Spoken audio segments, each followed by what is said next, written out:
அவெல்லாம் ஒரு ஆளா, அவளை விட நான் எவ்வளவு பெரிய ஆள் தெரியுமா, போய் பிபாஷாவே கல்யாணம் பண்ணிக்கோ அப்படிங்கிற மாதிரி ஒரு மாதிரி ஆட்டிடியூடா பேசினாங்க. Go marry Bipasha. अब वो होती इस शो में तो तुम्हें रो भी नहीं रहा होता इसके लिए. I am far better than Bipasha. இது அப்பவே வைரல் ஆச்சு. ஆனா இவங்க ஒரு சீரியல் ஆக்ட்ரஸ் தானே சொல்றாங்க, அதுவும் வந்து இவங்க செகண்ட் ஹீரோயின் தானே, சரி இவங்க ஒரு ஆளாவே மதிக்கவே இல்லை. அதுக்கப்புறம் இவங்க பெரிய ஆக்ட்ரஸ் ஆனதுக்கு அப்புறம் இது யார் நெகட்டிவ் பிஆர் பண்ணாங்க என்னன்னு தெரியல, இந்த வீடியோ பயங்கரமா வைரல் ஆகி இப்ப பயங்கரமா மிருணால் தாக்கூரை போட்டு அடிச்சுட்டு இருக்காங்க.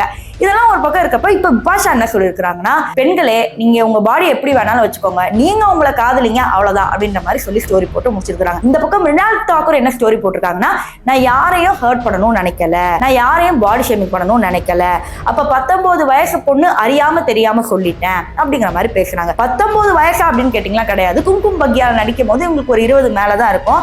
மெச்சூரிட்டி இருந்தனாலதான் இவங்க சினிமாக்குள்ள எல்லாம் வந்தாங்க.